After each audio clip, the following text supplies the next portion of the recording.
Ruth og Esther. Ug nahitabo nga sa dihang nakita sa hari si Reyna Esther nga nagtindog sa sawang nakakaplag siya og pabor sa panan-aw sa hari ug gipalungtad sa hari ang bulawanong setro nga anaa sa iyang kamot ngadto kang Esther. Unya miduol si Esther og mitandog sa tumoy sa setro. Si Ruth og si Esther maora ang duha ka basahon sa Biblia nga ang nagunang bida kay babaye. Duha ka basahon nga adunay talagsaon nga mga istorya diin kita makakat-on og mahimuon nga mga leksyon sa kinabuhi.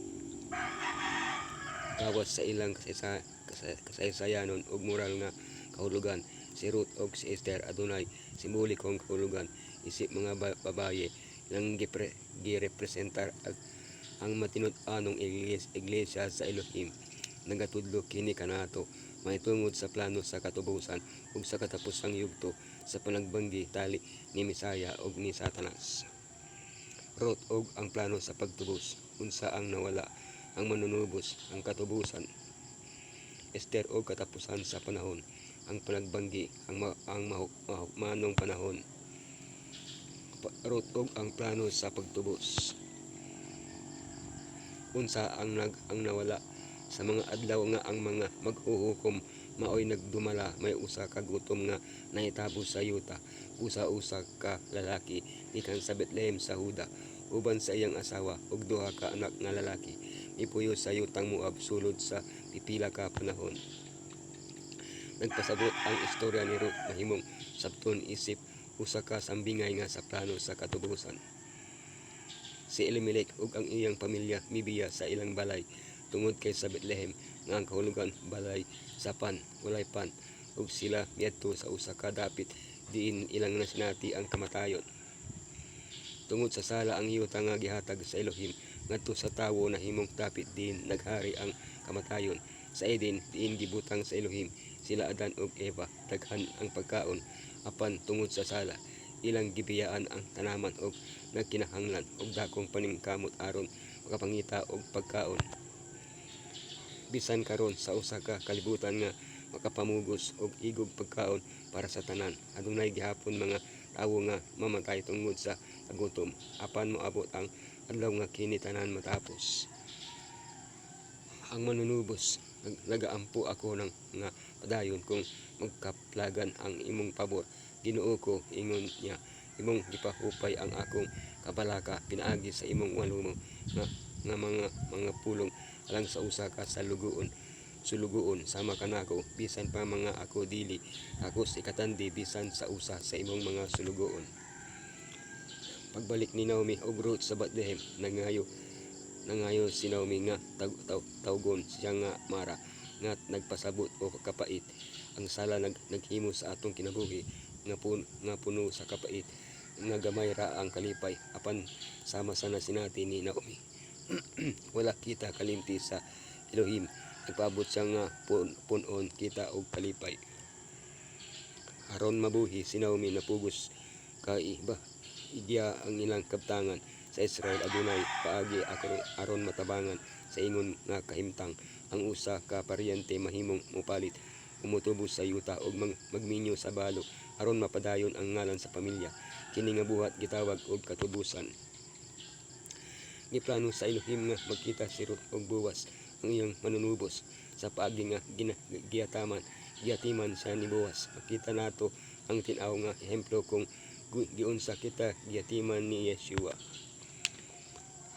Ang katubusan ni ining pagkahibaluwa niingon ang paryente nga manunubos, dili na lang ako matubos niini kay basin kini makadaot sa akong kaugalingong kabtangan.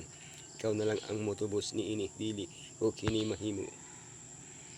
Nasugatan ni Boaz ang babag sa iyang plano sa pagtubos. Adunay laing paryente nga mas duol.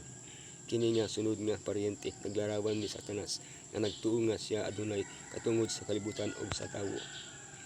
Sa katapusan sa ganghaan sa lungsod human sa legal nga proseso uban sa mga ansyano nakabot ni Boaz ang katubusan.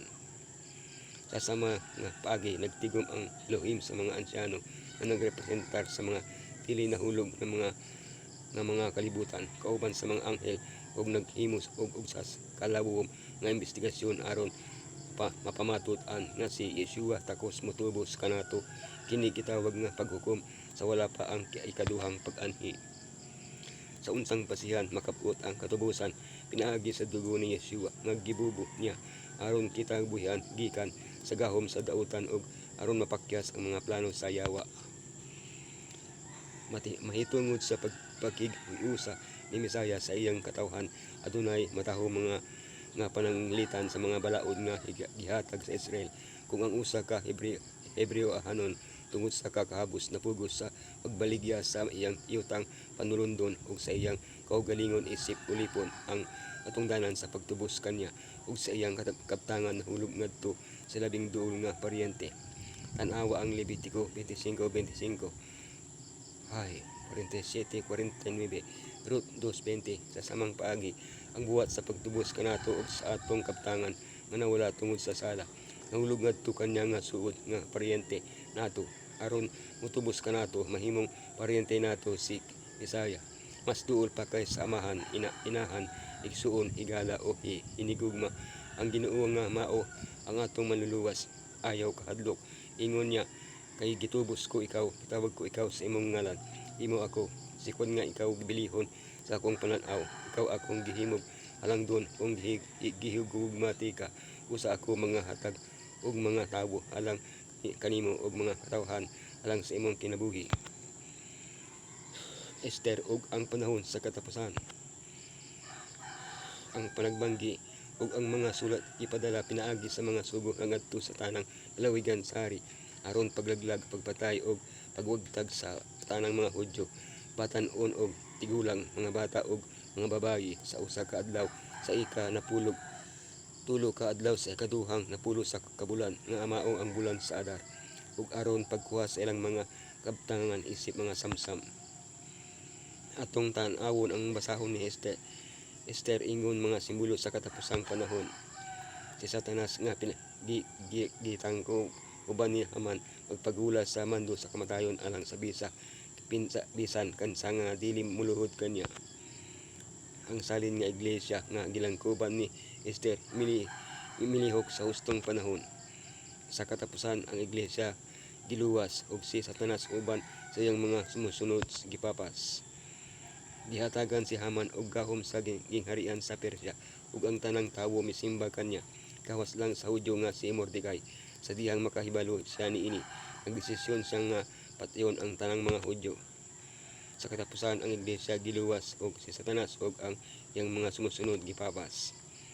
Adunay gamay nga grupo nga bisan pasamando sa kamatayon ang magapadayon sa pagsimba sa magbubuhat sa adlaw nga gitagana niya dili sa adlaw nga gusto ni Satanas. Ang mahukmanong panahon kay kung ikaw magpabilin nga hilom niining panahon ang kaluwasan o kagawasan alang sa mga Hudyo moabot gikan sa laing dapit. Apan ikaw ang balay sa imong amahan pagaglaglagon o kinsabaan nasayod kun dili ba tungod ni ining panahona ikaw gihimong reyna.